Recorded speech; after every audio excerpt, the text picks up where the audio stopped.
ये बातें नहीं बिल्कुल।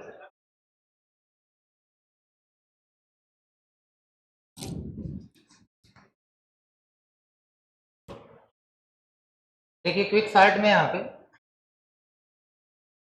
एक एरे लेके मैं करता हूँ पहले, ठीक है, उसको समझिए प्रॉपर तरीके से, फिर आप प्रोग्राम या एल्गोरिथम लिखिएगा। अच्छा मैंने ये बताया था थोड़ा सा ना, शायद रिकर्जन बात चल रही थी क्या? हाँ रिकर्जन चल रही बात यहाँ पे। चलो अच्छा आप यहाँ पे देख लो। देखिए यार रिकर्जन में थोड़ा शार्ट में बताने की कोशिश कर रहा हूँ, तुम लोग पढ़े हो थोड़ा बहुत ना, तुम प्रोग्राम तो किए थे कुछ लोग ना, मतलब पढ़े हो। देखो रिकर्जन का सिंपल सा मतलब यहाँ पे है कि आपको क्या करना है, एक ऐसा फंक्शन बनाना है ना, और जहां पे आप लूप यूज करते हो, जहां कहीं भी क्या यूज करते हो, लूप यूज करते हो आप, वहां पे आप लूप हटा करके ना फंक्शन कॉलिंग करा दो वहां पे ना मल्टीपल टाइम, किसी भी तरीके से ना फंक्शन कॉलिंग करा दो, तो हमारा जो लूप का प्रोग्राम है वो एक अदर प्रोग्राम में कन्वर्ट हो जाएगा, जिसको हम बोले हम यहाँ रिकर्जन यूज कर रहे हैं। क्या यूज कर रहे हैं? रिकर्जन यूज कर रहे हैं। चलो ठीक है, कोई भी प्रोग्राम है यार, सिंपल सा कोई प्रोग्राम हो। अभी आप ऐसे समझो जैसे आप सबसे सिंपल सा प्रोग्राम है, 1 से लेकर के आपको 5 तक के नंबर को ऐड करना है, 1 से लेकर के 5 तक के नंबर को ऐड करना है। तो आप ये बताओ, देखिए रिकर्जन की थियरी पे नहीं आ रहा हूँ, समझ रहे हो कि नहीं आप ना, रिकर्जन की थियरी तुम लोग लिखे पड़े होगे ना वहां पे, मैं थोड़ा सा कॉन्सेप्ट बता दे रहा हूँ, उसको प्रोग्राम तुम लोग उस तरीके ऐसे रिकर्जन अगर तुम्हें पढ़ना है हर तरीके पॉइंट ऑफ व्यू से, कम से कम यार 4 से 5 क्लास लगेगा, ठीक है, पढ़ाने में। यहाँ उससे कम तो पॉसिबल नहीं मैं तुम्हें सिखा पाऊँ या कोई सिखा पाए उससे कम क्लासेस में, क्योंकि रिकर्जन एक अलग ही कॉन्सेप्ट है ना। तो ये रिकर्जन का मतलब ये नहीं है कि मैं तुम्हें बता दूं, तुम एक प्रोग्राम जो मैं बताऊं वही तुम जाके करो, ये नहीं रिकर्जन है ना। रिकर्जन का मतलब ये है मैं तुम्हें कोई प्रोग्राम दूं तुम सोच सको ना यहाँ पे, इसका मतलब तुम्हारे अंदर किसकी एबिलिटी आ गई, रिकर्जन की। तो कम से कम 4 से 5 क्लास लगे, उससे नीचे पॉसिबल नहीं है। मैं बस ट्राई यहाँ पे कर रहा हूँ कि आप ठीक है, अगर पॉसिबिलिटी हुई तो ले लेंगे ना, उसमें क्या है, क्योंकि ये बहुत ही इंपॉर्टेंट कॉन्सेप्ट है। अगर आप ये सीख जाते हो तो आगे चल के आपको बड़े बड़े प्रोग्राम में आपकी हेल्प करेगा यहाँ पे। तो आइए देखिएगा, पहले चीज यहाँ पे तो जैसे ये हुआ 1 to 5, यहाँ पे आपको इसका सम करना है ना, इसका सम करना है। सिंपली यहाँ पे जब सम करना है तो आप एक लूप चलाते हो 1 से कहां तक, 5 तक, और ये सम हो जाता है। लेकिन जब रिकर्जन की बात आती है, रिकर्जन की बात आती है, तो आप यहाँ पे तरीका क्या हमेशा अप्लाई करना, आप जो भी आपको सम करना है, जो इटरेशन यूज करना है, आपको प्रिंट कराना है, देख जो दिख रहा है आपको, सबसे हायर वैल्यू पे चले जाना। कहां से चले जाना? हायर वैल्यू पे। कॉन्सेप्ट है, मतलब आपको हेल्प करेगा। कहां जाना? हायर वैल्यू पे। तो हायर जो वैल्यू यहाँ पे हायर वैल्यू है, हायर प्लस इससे लोअर क्या होगी, और इससे लोअर क्या होगी, 3 प्लस 2 प्लस 1 यहाँ पे। तो आप कुछ ऐसा समझो यहाँ पे, ऐसा समझो कि हम क्या करेंगे यार, एक फंक्शन बनाएंगे, उसका नाम होगा सम, और उसमें क्या 5 करेंगे, सॉरी क्या पास करेंगे वहां पे, 5। सम के अंदर क्या पास करेंगे, 5, और यहां से हमें क्या मिल जाएगा, तो सम करो कितना आएगा, 15, कितना आएगा 15। तो सम 5 लिखने से मुझे क्या मिल जाएगा, 15। देखिए जो मैं चीजें बता रहा हूं उसको ध्यान से सोचना है, क्योंकि मैंने बोला कि रिकर्जन के प्रोसेस को समझने के लिए हमें जाहिर सी बात है कि कुछ ना कुछ स्टेप फॉलो करना पड़ेगा पहले यहाँ पे ना।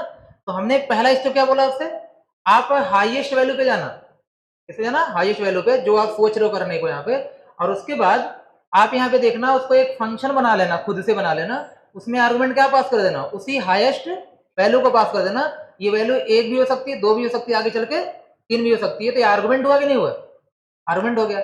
अब मान लो कि सर मैं इतना लिखूंगा, जैसे इतना लिखूंगा अपने आप क्या आ जाएगा, ये कोई मैजिकल फंक्शन है हाँ, अब कोई मैजिकल फंक्शन है, अपने आप 15 आ गया। लेकिन ये मैजिकल फंक्शन कैसे खुद को एक्सप्रेस किया होगा, तो ये किया होगा 5 प्लस सम 4, 5 प्लस सम 4 यहाँ पे। अब देखो ये 5 का मतलब वही जो 5 है ना, यही मैं आ रहा हूँ इसी पे आ रहा हूँ टोटल, ठीक है 5। अब बताओ यहाँ पे, अगर सम 5 का मतलब हो सकता है 5 प्लस 4 प्लस 3 प्लस 2 प्लस 1, तो सम 4 का मतलब क्या हो सकता है, 4 प्लस 2 प्लस 3 प्लस 1 ना। इसका मतलब है आपको कुछ इस तरीके का सोचना पड़ेगा। जब आप 5-6 प्रोग्राम करोगे ना तो पूरा आइडिया आपको हो जाएगा, क्योंकि कुछ ना कुछ करने के बाद थिंकिंग बनेगी आपकी। तो डायरेक्ट ऐसा कोई तरीका नहीं कि मैं कोई आपको बता दूं और आप वो मतलब सीख करके आप हर प्रोग्राम को कर पाए, ऐसा नहीं है, आपको सीखना पड़ेगा 1 बाई 1। तो सम 4, अब आप खुद बताइए यहाँ पे यार, जब ये सम 5 है तो ये क्या रिटर्न कर रहा है, 5 प्लस सम 4 यहाँ पे। इसके बाद ये तो 5 है ही है प्लस, सम 4 में चाहूंगा, यहां से क्या आएगा 4 प्लस सम 3, 4 प्लस सम 3 यहां पर ये कुछ मिलेगा। इसका मतलब है सम 4 ने क्या रिटर्न किया 4 प्लस सम 3 यहां पे। और इसके बाद आप यहां पे जब आओगे तो 5 प्लस 4 तो है ही है, 5 प्लस 4 प्लस 3 यहां पे, सॉरी जो सम 3 है वो 3 प्लस क्या रिटर्न करेगा सम 2 यहां पे। इसके बाद ये जो आपके पास पुराना तो जो है ही उसको रहने दो आप, यहां पे ये रिटर्न करेगा 2 प्लस सम 1 यहां पे। आपने जो फंक्शन माना है, आप वो चेक करो कि इस फंक्शन के लिए सबसे स्मॉलेस्ट वैलिड इनपुट कौन है। आपने जो फंक्शन बनाया माना कि सम 5, तो 5 4 3 2 1। अब बताओ अगर मैं यहाँ पे सम में क्या पास करूंगा 1 पास करूंगा तो रिजल्ट क्या आना चाहिए 1। मैंने कहा कि ठीक है यार 1 से लेके 1 तक का सम कितना आएगा 1 आएगा। इसका मतलब जब मैं 1 पास करूंगा तो रिजल्ट क्या आना चाहिए 1। अगर मैं 2 पास करूंगा सम में 2 तो रिजल्ट क्या आएगा 3। लेकिन मुझे यहाँ एक रिलेशन अच्छा सा मिल गया कि जब मैं 1 पास करूँ सम क्या आएगा 1, और यही मुझे टर्मिनेट करना चाहिए इसको, इसी को कहते हैं बेस कंडीशन या टर्मिनेट कंडीशन। तो रिकर्जन में सबसे इंपॉर्टेंट है क्या ढूंढना बेस कंडीशन। अगर आपने बेस कंडीशन ढूंढ लिया तो आपका आधा से ज्यादा काम हो गया है। तो बेस कंडीशन क्या होती है जहां पे आपका फंक्शन टर्मिनेट होता है उसे क्या कहते हैं बेस कंडीशन। मैं रिकर्जन से नहीं पढ़ा रहा था, मैं आपको बेस कंडीशन ढूंढना सिखा रहा था यहाँ पे कि बेस कंडीशन का मतलब है कि जहां पे जाकर के आपका इंड हो जाए। तो जब मैंने कहा सम 5 का मतलब 15, सम 4 का मतलब 10, तो ये 4 10 का कोई रिलेशन बन ही नहीं रहा है यहाँ पे। सम 3 का मतलब 6, सम 2 का मतलब 3 और सम 1 का मतलब 1। इसका मतलब 1 दिया तो 1 आना चाहिए, बाकी आप उस तरीके से क्या कर लो कॉल कर लो यहाँ पे। तो अगर आपको इतनी चीज यहाँ पे क्लियर है थोड़ा ध्यान से यहाँ पे देखना। तो अब मैं इस चीज को अगर यहाँ पे लिखूंगा देखो 5 प्लस 4 प्लस 3 प्लस 2 प्लस 1, तो क्या मैं ये जाहिर सी बात है यहाँ पे इसको मैं 5 प्लस सम 4 लिख सकता हूँ, कोई प्रॉब्लम नहीं है, क्योंकि सम 4 का मतलब है 4 प्लस 3 प्लस 2 प्लस 1 यहाँ पे ये हो सकता है। और इसके बाद अगर देखा जाए यहाँ पे सम 1 की वैल्यू अगर आपसे कोई पूछता है तो क्या होगा 1 होगा। आपको यहाँ पे इस फॉर्म में लिखने की जरूरत नहीं है। तो अब यहाँ से एक रिलेशन ये मिला, देखिएगा ध्यान से। अगर मैं आपसे कहता हूँ ये बताओ सम 2 की वैल्यू क्या है, सम 2 की वैल्यू है 2 प्लस सम 1 ना, 2 प्लस सम 1 यहाँ पे, तो सम 1 की वैल्यू क्या है 1 है, तो 1 प्लस 2 को क्या मिलेगा फाइनली 3 मिलेगा। लेकिन जैसे मैंने बोला यार सम 3 तो आपके दिमाग में ऐसा 3 प्लस क्या कर देते हैं सम 2 कर देते हैं, और सम 2 पर यहाँ पे क्या आ रही है 3 आ रही है, 3 प्लस 3 क्या हो जाएगा 6 हो जाएगा। ये सब प्रोसेस का पार्ट है, सब प्रोसेस का पार्ट है, आपको ये सब यहाँ पे चीजें देखनी पड़ेंगी। अब आप खुद देखिए ध्यान से, मैं एक एग्जीक्यूट भी कराता हूँ आपको। आइए, तो मैंने यहाँ पे बोला कि चलो ठीक है मैं मेन फंक्शन बनाया यहाँ पे वाइड मेन, और यहाँ आने के बाद आपने इनपुट ले लिया, ठीक है इनपुट ले लिया INTN, कीबोर्ड से इनपुट नहीं लेता हूँ ऐसे ले लेता हूँ, n इक्वल टू कितना 5, n इक्वल टू 5, यहाँ पे लोकल वेरिएबल है 5। इसके बाद आपने क्या कर लिया, चलो स्क्रीन क्लियर वगैरह छोड़िए वो सब कर लेंगे। आप यहाँ पे सम कॉल कर लिया किसको 5, यहाँ स्टोर करा लेना किसी में, एक R बना लेना यहाँ पे, और R को क्या करना प्रिंट करा लेना %d के साथ R को गेट ch।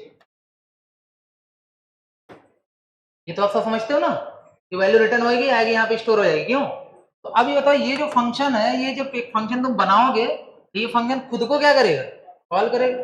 तो आ जाओ इधर आप यहाँ पे INT यहाँ पे सम, और यहाँ पे एक आर्गुमेंट दोगे, जो आर्गुमेंट यहाँ पे आएगा अगर आप बताओ यहाँ पे क्या आ रहा है 5 का मतलब n क्या पास किए हो n का मतलब 5 वही आ रहा है यहाँ पे n में। और इसके बाद अब तुम बताओ, ये सोचो थोड़ी देर के लिए, अगर मैं इसमें 1 पास करता n की वैल्यू तो क्या रिजल्ट आता 1, मिल गई बेस कंडीशन ना यहाँ पे, यही बेस कंडीशन। इफ अगर n की वैल्यू क्या होती 1 होती तो मैं रिटर्न क्या करा दो सीधे 1 करा दो। यार यही बेस कंडीशन है, यही आपको सर्च करनी है हर प्रोग्राम में, ये आपको सर्च करनी समझ में आई बात। अब बताओ अगर n की वैल्यू 1 होती है तो आप क्या करोगे यहाँ पे रिटर्न करा दोगे 1 को, नहीं तो एल्स में आप बोलो यहाँ पे n का मतलब एल्स में रिटर्न कराओ क्या n plus sum n minus 1, यही तो था 5 equal to sum plus 4, 3 equal to sum plus 3, जब तक ये नहीं होगा तब तक रिटर्न करता चला जाएगा यहाँ पे ना, ये चीज यहाँ पे है। अब आप सुनिए थोड़ी सी मेरी बात यहाँ पे कि कैसे ये एग्जीक्यूट होता है, बस क्लोज कर दिया आपने। तो दो ही कंडीशन वहां बनेगी, एक एल्स वाली और एक इफ वाली। इफ वाले का मतलब बेस कंडीशन है, और बाकी तो आप रिलेशन ढूंढो, क्या रिलेशन बनेगा। ये फिर से बता रहा हूँ, ये तो प्रोसेस की चीजें हैं, करने की चीजें हैं। कम से कम जब आप काफी काम इस पे करेंगे तो आपको हर प्रोग्राम को करने का आइडिया हो जाएगा। ये मैं अभी इसको बता के जाऊंगा तो आपको ये प्रोग्राम समझ में आ जाएगा, दूसरा भी बताऊंगा वो भी समझ में आ जाएगा, लेकिन तीसरा आप खुद से कर पाए इसके लिए थोड़ी सी प्रोसेस करनी पड़ेगी आपको, मैं वो बोलना चाह रहा हूँ, समझ रहे हो नहीं यहाँ पे। और रिकर्जन सीखने का मतलब ये नहीं कि मैं जो प्रोग्राम बताऊँ वही आप कर पाओ बाकी नहीं कर पाओ यहाँ पे ना। आइए देखिएगा, अब इसको एग्जीक्यूट कराइए। एन की वैल्यू ने क्या दे दिया, चलो दे दिया 4 दे दिया, क्या दे दिया 4 यहाँ पे, एन की वैल्यू यहाँ पे 4 दे दिया, एन की वैल्यू 4 आ गई यहाँ पे।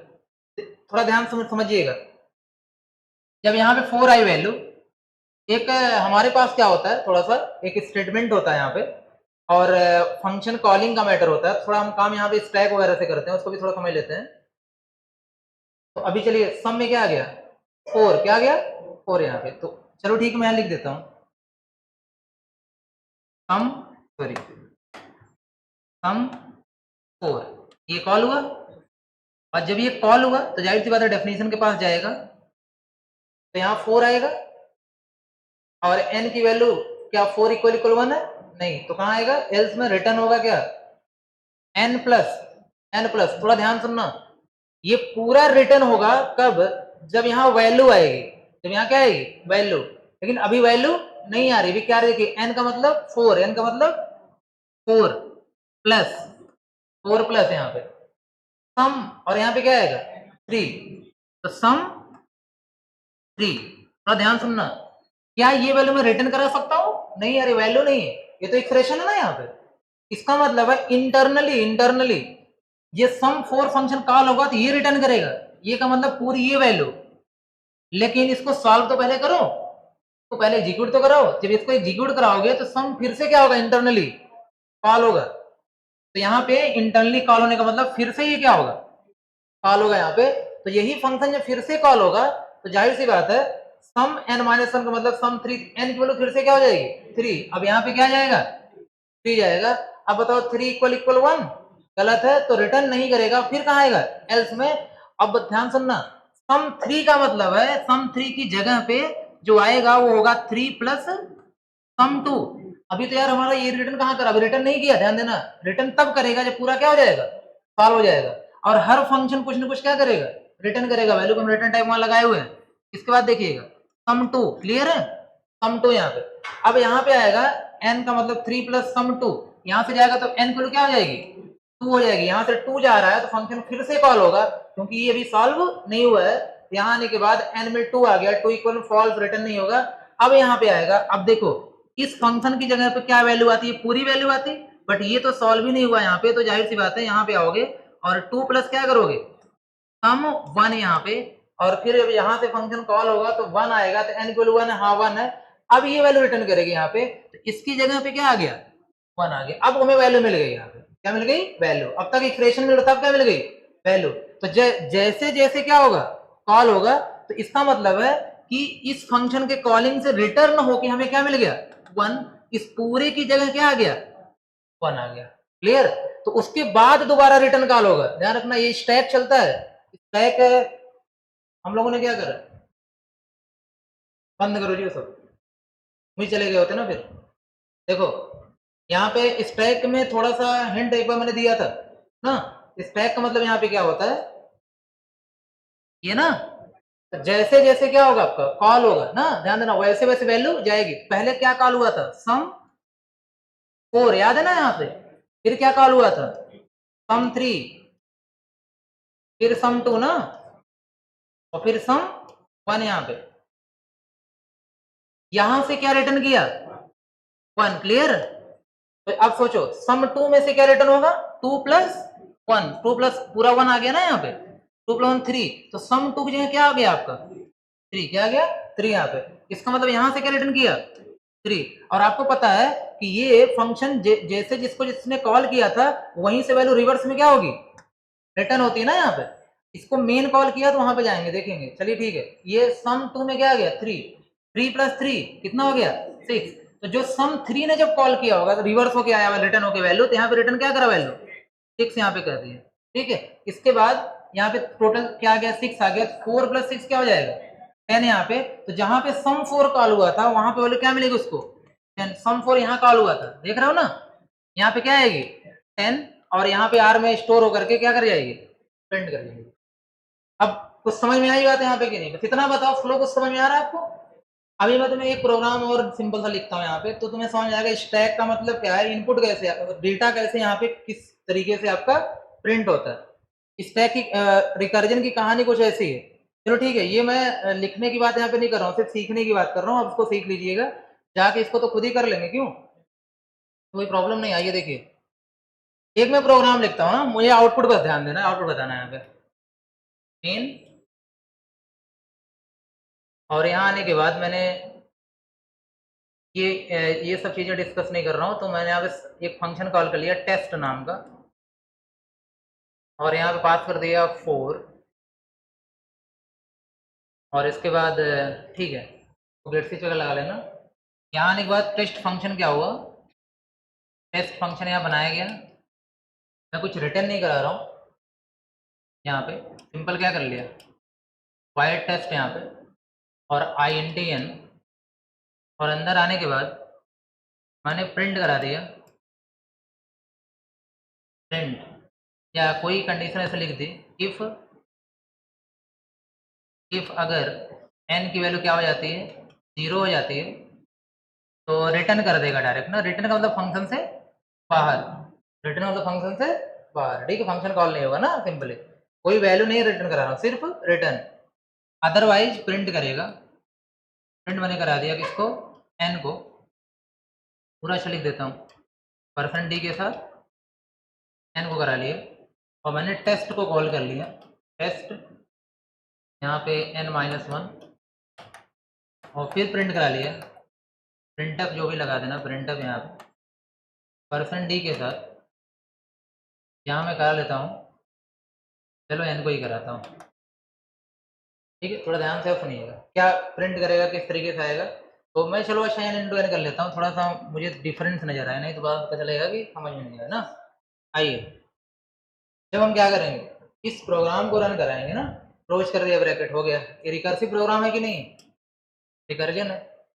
अब आइए थोड़ा समझने की कोशिश करिएगा, यहाँ पे सबसे पहले टेस्ट ना, मेन फंक्शन ने किसको कॉल किया टेस्ट को, मेन एग्जीक्यूट हो रहा है ना। तो मैं यहाँ पे जब स्टैक बनाऊंगा, थोड़ा इस पे फोकस करना, बिना स्टैक का तो आप वैसे समझ ही नहीं पाएंगे, बड़े बड़े प्रोग्राम्स को ना तो कर पाएंगे आप वहाँ पे। तो बिना स्टैक का हम लोग यहाँ पे कभी भी रिकर्जन का यूज करते ही नहीं है, इंटरनली स्टैक ही यूज होता है।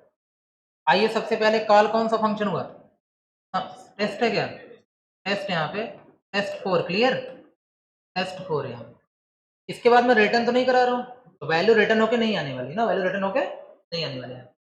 ये बताओ टेस्ट फंक्शन जब कॉल किया तो ये फंक्शन कॉल हुआ, तो ध्यान से सुनना, जब ये फंक्शन कॉल होगा और इसके जितने लाइनें होंगी वो सब स्टैक में उसके ऊपर आएंगे। अभी हो सकता है किसी ने डिस्कस नहीं किया हो फंक्शन स्टैक के थ्रू एग्जीक्यूट होता है, बट एक्चुअली एग्जीक्यूट फंक्शन के स्टैक के थ्रू ही होता है ना। तो यहाँ पे जब कॉल होता है ना, तुरंत ध्यान दो, जब कॉल होगा तो इस टेस्ट के अंदर जितनी लाइनें लिखी होंगी ना, वो सारी लाइनें कहाँ जाएंगी स्टैक में आ जाएंगी 1 by 1। एक लाइन है, दूसरी लाइन है, इसको मैं छोड़ता हूँ अभी क्योंकि इससे कोई मतलब इसे दिख नहीं रहा। मेन लाइनें कौन है, ये तीनों है। तो यहाँ लिख दो क्या प्रिंटफ किसको n को, टेस्ट n-1 क्या होगा 3, क्लियर। अभी बताओ प्रिंटफ n × n, समझ में आई कि नहीं बताओ, ये चीज क्लियर हुई आपको। तो जब कोई फंक्शन कॉल होता है तो जो फंक्शन कॉल करता है उसकी जो मेन लाइनें होती हैं, क्योंकि देखा हमने ये कंडीशन क्या है फॉल्स है, n की वैल्यू 4 है, फॉल्स है तो रिटर्न होगा नहीं, तो हमने तीनों को लिख दिया। और इसके बाद अब ध्यान सुनिए, पहले कौन एग्जीक्यूट होगा प्रिंटफ n की वैल्यू इस वक्त कितनी है यहाँ पे, इसके लिए 4 है ना, तो स्क्रीन जो आउटपुट स्क्रीन है वहां पे क्या प्रिंट करेगा 4, क्या प्रिंट करेगा 4। अब बताओ यहाँ पे n की वैल्यू याद रखना, अभी 4 यहाँ पे क्या है n की वैल्यू 4 ही है ना, अरे तो n-1 हुआ है, स्टोर थोड़ी हुआ है ना यहाँ पे, तो n की वैल्यू इस पूरे सेक्शन में कितनी है 4 है। ये समझ में आ रही बात, अब बताओ जब ये लाइन चली तो 4 प्रिंट किया, अगर ये लाइन चलती तो क्या प्रिंट करता 16, लेकिन ये लाइन चलेगी नहीं, क्योंकि यहां जैसे आओगे फिर से फंक्शन क्या हो जाएगा, कॉल हो जाएगा। तो तुम्हारी ये लाइन एग्जीक्यूट करी क्या, नहीं, ये एग्जीक्यूट नहीं करा यहाँ। इसके बाद जब यहां पहुंचोगे तो यहां आने के बाद जैसे सिंपली मैंने बोला कि चलो ठीक है, जब ये लाइन चलेगी तो फिर से वही फंक्शन कॉल होगा, ये फंक्शन कॉल होगा। तो n की वैल्यू कितनी इस समय 3 है, कितनी है 3। जब यहाँ पहुंचे हम लोग तो n की वैल्यू कितनी हो गई 3 हो गई, और 3 इक्वल 0 नहीं, गलत है यहाँ पे, एक मैं थोड़ा सा कम कर लेता हूँ, ठीक है, आगे बढ़ता हूँ ना, नेसेसरी लूप चलेगा।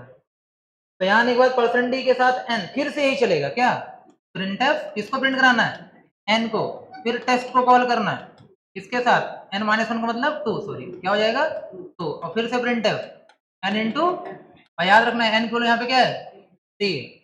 तो चलो ठीक है, जैसे ये कॉल होगा तो पहली लाइन प्रिंट करेगी, क्या प्रिंट करेगी 3, स्क्रीन पे क्या आ जाएगा 3। और इसके बाद जैसे सेकंड लाइन पे आओगे, सेकंड लाइन पे आओगे तो फिर से फंक्शन क्या हो जाएगा कॉल हो जाएगा, स्टैक में कहाँ आ जाएगा ऊपर आ जाएगा, ठीक। इसके बाद यहाँ पे अगेन क्या मिल गया 2, इसके बाद हो गया आपके पास क्या प्रिंटफ, जैसे यहाँ पे वैल्यू वैल्यू जाएगी ना 2 रहेगी वैल्यू, तो आप देखो फिर से कॉल हुआ, यहाँ पे 2 गया, और 2 इक्वल इक्वल 1 नहीं, गलत है, यहाँ पे फिर तीनों लाइनें क्या हो जाएंगी यहाँ पे आ जाएंगे, तो प्रिंटफ कितना होगा n, और टेस्ट में क्या आ जाएगा 1, और प्रिंटफ में यहाँ पे n इंटू n यहाँ पे। तो याद रखना जो जो एग्जीक्यूट हुआ है ना, यहीं से हम कॉल होके जा रहे हैं यहाँ पे। इसके बाद अगेन अगेन जब यहाँ पे आएगा तो पहले ये लाइन चलेगी यहाँ पे, तो क्या प्रिंट करेगा, तो क्या प्रिंट करेगा तो यहाँ पे। इसके बाद जैसे सेकंड लाइन में आएंगे, सेकंड लाइन में यहाँ पे आएंगे तो हम यहाँ पे जाएंगे, ठीक है, और जब यहाँ पे जाएंगे तो n का मतलब 1 इक्वल इक्वल 1, और रिटर्न करने फंक्शन से कहाँ जाएंगे बाहर। इसका मतलब है यहाँ से कोई वैल्यू तो रिटर्न नहीं करी, कोई वैल्यू रिटर्न नहीं करी, अगर वैल्यू रिटर्न करती वो वैल्यू हम कहाँ आकर रखते हैं, यहाँ पे स्टोर करते, बट ऐसा कुछ सीन है नहीं, तो सीधे रिटर्न होके हम लोग कहाँ आ गए फंक्शन से बाहर, मतलब कि फिर हम लौट के वहीं पे आ गए इस फंक्शन पे। इसका मतलब हुआ कि ये फंक्शन क्या हो गया हमारा कंप्लीट हो गया, क्या हो गया कंप्लीट हो गया। अगर हम लोग रिटर्न करा दिए वैल्यू या विदाउट वैल्यू, तुम्हारा फंक्शन क्या हो गया कंप्लीट हो गया। तो अब बताओ टेस्ट 1 कंप्लीट हो गया, टेस्ट 1 कंप्लीट हो गया यहाँ पे, कि टेस्ट 1 ने हमने क्या दे दिया कुछ भी नहीं दिया, मगर कंप्लीट हो गया, तो जाहिर सी बात है कि अब हमारा दो इस सेक्शन की 2 लाइनें क्या हो गई हैं कंप्लीट हो गई हैं। कौन सी 2 लाइनें, पहली और दूसरी। पहली लाइन पहले हो गई थी, दूसरी अभी हुई, अब कौन चलेगी तीसरी लाइन। इस सेक्शन में n क्या है 2 है, क्या है 2 यहाँ पे, और इसके बाद यहाँ पे तुम्हारा क्या प्रिंट कर जाएगा 2 2 या 4, तो क्या आ जाएगा 4 यहाँ पे। इसके बाद अब यहाँ पे जैसे यहाँ से आने, जब ये कंप्लीट हो गया, जब ये कंप्लीट होने का मतलब है ये लाइन क्या हो गई कंप्लीट हो गई, यार इसी ने तो कॉल किया था इसे, तो अगर ये कंप्लीट हो गया तीनों की तीनों लाइन, मतलब कौन कंप्लीट हो गया टेस्ट 2 कंप्लीट हो गया यहाँ पे, कौन कंप्लीट हो गया टेस्ट 2 यहाँ पे ना। इसके बाद जब ये कंप्लीट हो गया तो जाहिर सी बात है कौन चलेगा ये लाइन चलेगी। ये समझ में आ रही सभी को, तुम खड़े हो जाओ बीच में, हाँ खड़े हो। यहाँ पे आउटपुट क्या मिलेगा किस जगह पे,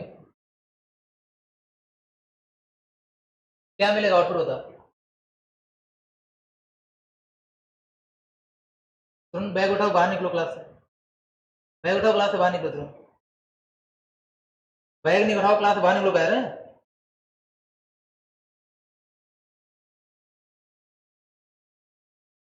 तुरंत जाओ तुरंत जाओ।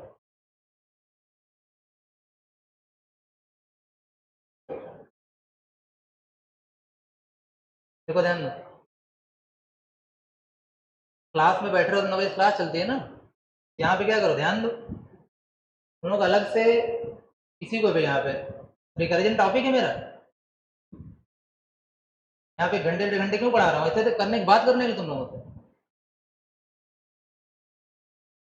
देखिए जब यहाँ पे जाहिर सी बात है कि जिसका इंटरेस्ट हो बैठो आराम से, लास्ट क्लास में भी करवा दी गई यहाँ पे, लास्ट क्लास करवाया हूँ मैं यहाँ पे, कि हो सकता है कि क्लासेस मेरी बहुत ज़्यादा होती हैं, अगर मुझे कभी ऑफ करना होगा तो आसानी से क्या हो जाएगी ऑफ हो जाएगी, मैं इसलिए क्या करवाया हूँ लास्ट क्लास हुई आपके यहाँ। लेकिन जिसको पढ़ना हो क्लास में बैठो आराम से, क्योंकि ये जाहिर सी बात है सबके लिए नहीं है, स्टार्टिंग क्विक स्टार्टिंग हमारी स्टार्टिंग सबके लिए नहीं है। तो आप सब लोग फिल्टर्ड हो यार, यहाँ पे बैठे हो क्लास करने के लिए, तो सिंपल सी बात है, पूरा का पूरा फोकस इस पे करो और यूटिलाइज कर लो।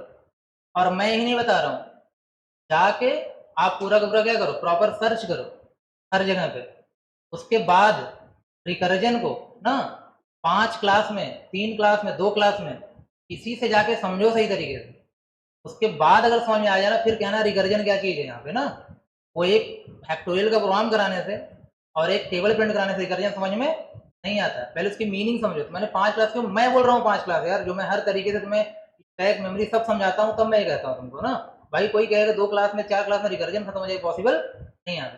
थोड़ा सा क्या करना है यहाँ पे ना, ये ध्यान दिया करो। तो मैं आपको इसलिए पढ़ा रहा हूँ, आपकी जरूरत है। अभी कहाँ पे कॉल करना है, अभी रिकर्सिव कॉल होगा क्विक स्टार्टिंग में, हमें समझ में आना चाहिए कि नहीं आना चाहिए। प्लस उसके बाद यार आपका पूरा फ्यूचर इस पर डिपेंड है। आप डीपी, आप मुझे तो कहता हूँ आप पढ़ो जा करके, सारे लोग यहाँ पे कम से कम ये देखो हमें लाइफ में क्या किसकी इंपॉर्टेंस ज्यादा है। पॉइंटर ना, स्ट्रिंग, आपके पास डायनेमिक मेमोरी एलोकेशन, और एक है आपके पास रिकर्जन। हर जगह यूज होने वाले हैं यहाँ पे, जहां भी बड़ी प्रोग्रामिंग करो हर जगह यहाँ पे यूज होंगे। तो जब आप यहाँ बैठे हो तो ये सब मत करो यहाँ पे कि अवॉइड कर रहे हैं, यहाँ पे समझ नहीं रहे, यहाँ पे वो सब बिल्कुल मत करो। नहीं यार तो क्या करो, यहाँ पूछो। यहाँ पे देखिए, ये मतलब यहाँ पे नहीं होता मिसअंडरस्टैंडिंग, हटा देना। ये मतलब नहीं तो मैंने आपको कोई चीज पूछी, आपको नहीं बताया, मैं क्लास से बाहर कर दूंगा, ये नहीं। आप अगर अपना यहाँ पे प्रेजेंस होकर दे रहे हो तो कोई दिक्कत नहीं है, नहीं है अगर मैं बताऊंगा दोबारा। अगर आप इधर उधर करोगे, बैठ के बातें करोगे यहाँ पे, तो फिर वैसे कहाँ आएगा, पॉसिबल ही नहीं आना। यहाँ पे क्या, अच्छा इसका पूरा खत्म होने का मतलब क्या है, ये पूरा क्या हो गया, यही ना। मैंने कहा फंक्शन कॉल किया, मुझे पूरी वैल्यू मिल गई, सब लाइन एग्जीक्यूट कर लिया, फंक्शन खत्म हो गया नहीं हो गया। जो मेन से कॉल करते वही तो होता कि नहीं होता। जब some to call, sorry stress to call हुआ, जब ये खत्म हुआ मतलब ये पूरा क्या हो गया, खत्म। तो अब बताओ इस सेक्शन में इसके बाद ये खत्म हुआ तो किसकी बारी है। और यहाँ पे एन को कितनी थी, 3, तो क्या होगा 3 इंटू 3 मतलब 9। इसके बाद अब बताओ ये खत्म हुआ कि नहीं खत्म हुआ। और जब ये पूरा खत्म हो गया मतलब कि जिसने इसको कॉल किया होगा वो खत्म हो गया पूरा ना। तो ये टेस्ट 3 क्या हो गया, फिनिश। ये पहले से खत्म हो चुका है, एग्जीक्यूट हो चुका है। अब एग्जीक्यूट हो गया, बचा कौन, ये लाइन है यहाँ पे। जब ये लाइन बचा तो यहाँ एन की वैल्यू कितनी है, और वो थोड़ा याद रखना, एन की वैल्यू जैसे जैसे गया होगा वैसे वैसे वापस आएगा यहाँ पे। यहाँ पे क्या हो गया, 16 हो गया। इसके बाद टेस्ट यहाँ पे, अब बताओ जब ये खत्म हो गया पूरा तो ये खत्म, और जब ये खत्म तो लौट के कहा बिना किसी वैल्यू के आ गए यहाँ पे ना। जब यहाँ पे आ गए तो अब बताओ आगे तुमने गेट सीज लिखा होगा, स्क्रीन होल्ड हो गई। प्रिंट क्या किया, 432 और 4916। मैंने किस लिए किया था, समझाने के लिए इस बात को ना, यहाँ पे कि आसानी से समझ सको यार रिकर्सिव कॉलिंग होती कैसे है ना। तो जब रिकर्सिव कॉलिंग होती है तो मत समझिए एक तरफ से होती है, ऐसा नहीं है। एक स्टैक बनता है, और जो स्टैक बनता है उसमें जैसे जैसे कॉलिंग होती जाती है, और फंक्शन के नीचे अगर कोई स्टेटमेंट होता है तो बाद में क्या होता है, एग्जीक्यूट होता है। जरूरी नहीं है कि उसके नीचे स्टेटमेंट रहे, इसलिए हम लोग पहला वाला जो किए थे उसमें सीधे क्या हो रहा था, एक एक लाइन थी यहाँ पे, वहां कोई प्रॉब्लम नहीं थी। बट यहाँ मैं समझाने के लिए बोला हूँ कि फंक्शन आपका कॉल होते चला जाता है ना, सब कुछ एक साथ एग्जीक्यूट नहीं होता है। अच्छा ये बताओ, ये प्रोसेस समझ में आया कि नहीं है कुछ। अगर मैं आपको ऐसा कोई प्रोग्राम कहीं लिखा हो, अगर आपको उसको एग्जीक्यूट कराना हो तो कर ले जाओगे ना यहाँ पे कि, लेकिन हाँ बिना आप स्टैक बनाए या बिना इसको इस तरह से सोचे, थोड़ा सा कंफ्यूजन होगा आपको। तो आप स्टार्टिंग बना करिए, बाद में सब आपका हो जाए, कोई दिक्कत नहीं है। अब आप थोड़ी देर के लिए खुद ये सोचो। चलो मैं एक प्रोग्राम और यहाँ पे सिंपली करता हूँ, देखो ये हो गया ना सभी का। मैं अगेन प्रोसेस सिखा रहा हूँ, ध्यान रखिए, सिर्फ प्रोसेस सिखा रहा हूँ यहाँ पे। इसके बाद मुझे नीड पड़ेगी तो मैं आपको लिखवा दूंगा 1-2 लाइन, यार रिकर्जन का लिखवा दूंगा सीखने के समझने के बाद यहाँ पे। अच्छा मैं यार ये फाइंड करता हूँ, एक फंक्शन बनाता हूँ पावर नाम का। किस नाम का, अब तुम्हारी थिंकिंग और डेवलप होगी, बस ध्यान से सुनना। पावर नाम का मैं बोलता हूँ कि अगर मैं यहाँ पे 5 की पावर क्या कर दूं 3, तो बताओ आंसर कितना आएगा 125। यही है ना। अगर आपको लूप से करना है कर लोगे, कोई दिक्कत नहीं, लूप से करना हो तो कर लेंगे ना, लूप से यहाँ पे एक लूप चला देंगे वहां तक। यहाँ आने के बाद देखो मैं आपसे सिंपली ये बोल रहा हूँ, देखिए ध्यान सुनिएगा यार। 5 बेस है कि नहीं, बेस है। तो अगर 5 बेस है तो 5 की वैल्यू अगर यहाँ पे 3 होती है तो आंसर कितना आ रहा है 125। मैंने कहा था यार बेस तो चेंज होगा नहीं इस मामले में, आप लोग उसको कम करना ना। जैसे 5 की पावर 2 भी हो सकती है, 5 पावर क्या हो सकती है 2, और 5 पावर क्या हो सकती है 1, तो आंसर क्या मिलेगा। अच्छा एक रिलेशन देखो मिला, ध्यान देना। अगर 5 की पावर क्या होती है, 1 होती है, तो हमें वही रिटर्न कर देना है। अगर 5 की पावर 1 होती है तो हमें वही रिटर्न कर देना है। थोड़ा ध्यान से आप देखिएगा, इसका मतलब है 5 की पावर 1 क्या होता है आपका, 5 होता है, ठीक है। अब थोड़ा सा मैं रिलेट करूंगा, सुनिएगा ध्यान से। तो 5 की पावर 1, तो आप बताओ ये आपका बेस और ये क्या है, पावर है। तो अगर मैं तुम्हें ये कहता हूं कि पावर 5 कामा 1, बताओ क्या आंसर आएगा, 5 हो गया कि नहीं हो गया। अब ये तुम जो फंक्शन बनाओगे पावर नाम का, तो यहाँ पे INT बनाओगे, INT पावर, और यहाँ क्या लिखोगे, INT B INT P, समझ गए कि नहीं यहाँ पे। और जैसे ही अंदर आओगे सर इफ अगर क्या P इक्वल टू क्या होता है, रिटर्न क्या कराओगे, लिख दिया कि नहीं लिख दिया। अब ये फिर जाहिर सी बात है यार, 2 4 10 प्रोग्राम आप ऐसे करोगे ना, मैंने कहा क्या बोला, कम से कम 5 से 6 प्रोग्राम करोगे, तब आपको एक्चुअल में समझ में आएगा कि क्या रिकर्जन चल रहा है ना, क्या रिकर्सिव फंक्शन बन रहा है। तो अब अच्छा ये बताओ, समझ गए ना तुम लोग कि सर अगर किसी ने यहाँ पे फंक्शन ही में दे दिया क्या, बेस और पावर में क्या दे दिया 1, तो क्या मुझे कुछ और करना है, नहीं, किसको रिटर्न कर देना है, बी को, मिल गया तुम्हारा बेस कंडीशन। लेकिन पहला कंडीशन है क्या, बेस कंडीशन को ढूंढना। पहला स्टेप क्या है, बेस कंडीशन को ढूंढना। जितने जल्दी आप ढूंढना सीख जाओगे उतना ही अच्छा प्रोग्राम होगा। दूसरा, रिलेशन सर्च करना। आओ देखो, अगर पावर 5 3 का मतलब यही है, कुछ अलग नहीं है। अच्छा तुम ये बताओ, यहाँ पे अगर यहाँ पे पावर 5 कामा 3 है, क्या हम इसे लिख सकते हैं 5 इंटू 5 का स्क्वायर, देख सकते हैं। अब 5 इंटू 5 स्क्वायर का मतलब क्या, 5 इंटू पावर यहाँ पे 5 कामा 2, 5 पावर 3 का मतलब है 5 कामा 2, पावर 5 कामा 2, तो 5 और 2 का मतलब क्या हो जाएगा, पावर 5 कामा 2, यहाँ पे हो गया कि नहीं हो गया। अब ये बताइए, ध्यान सुनिएगा, यहाँ पे अगर ये आपके पास क्या है, सॉरी, अगर ये आपके पास 5 है तो 5 इंटू इसको क्या लिख सकते हो, 5 इंटू 5 की पावर 1। देखो 5 3 को लिख रहा है 5 की पावर 2, और 5 2 को लिख रहे हो 5 की, यहाँ से 5 इंटू 5 की पावर 1। तो अब ये बताओ 5 इंटू, ये तो पुराना है, 5 इंटू इसको लिख सकते हो क्या, पावर 5 कामा 1। यहाँ से तुम्हें रिटर्न क्या करा रहे हो, 5, शायद तुम्हें रिकर्सिव कॉल मिल गया होगा। तो अब अगर तुम ये सोचो इतना, बस यहाँ पे आकर के मैं उस चीज को लिख रहा हूँ, सुनिएगा ध्यान से। अगर मैं आपसे ये बोलता हूँ, एक फंक्शन बनाता हूँ INT पावर नाम का, और यहाँ पे देता हूँ INT B कामा INT P यहाँ पे, और यहाँ आने के बाद मैं लिख दिया इफ अगर P की वैल्यू क्या होती है 1 होती है, क्या रिटर्न करा दो, P को क्या रिटर्न करा दो, B को। अदरवाइज रिटर्न क्या कराना है, इसको सोचो, पावर 5 3, जब रिटर्न होगा तो क्या आएगा 5 इंटू पावर 5 2, इसका मतलब है एल्स में क्या रिटर्न कराओगे, B इंटू ना, B तो 5 है ना, B इंटू पावर P कामा P माइनस, बन गया कि नहीं बन गया यार। यही रिटर्न होता रहेगा, जब भी रिटर्न करेगा तो यहाँ पे B रहेगा जो रहेगा उस वक्त B रहेगा, B into power B P minus 1। आ जाओ, जब ये इनपुट दोगे स्टार्टिंग में तो आएगा 5 इंटू पावर 5 कामा 2, और जब खुद कॉल होगा दोबारा ना, जब खुद कॉल होगा तो 5 तो रहेगा वहां पे, 5 इंटू 5 की पावर 1, और जब ये खुद कॉल होगा यहाँ पे दोबारा तो 5 यहाँ क्या आएगा 5, और जब एक साथ रिटर्न होगा फाइनली तो 5 इंटू 5 कितना हो जाएगा 125। अब ये सब चीजें सिर्फ आपके लिए क्लिक कराने के लिए बताई जा रही है कि हाँ क्लिक करो थोड़ा सा क्या चल रहा होगा ना इसमें, इन सब चीजों में। तो जब आपको हमको दो चीज, पहला यहाँ पे कि बेस कंडीशन ढूंढना है, दूसरा रिलेशन ढूंढना है। क्या ढूंढना, रिलेशन। हमें हायर से कहाँ आना है, लोअर पे। अब इनको भी ढूंढने की ट्रिक होती है यहाँ पे ना। जब पहले आप क्वेश्चन समझ गए, पहला स्टेप बेस कंडीशन ढूंढना है, दूसरा स्टेप रिलेशन ढूंढना, हायर टू लोअर आना है। उसके बाद भी ये ट्रिक यहाँ पे है कि बेस कंडीशन हमेशा कैसे ढूंढते हैं यहाँ पे, उसके लिए हम लोग सबसे स्मॉलेस्ट वैलिड डेटा यहाँ पुट करते हैं।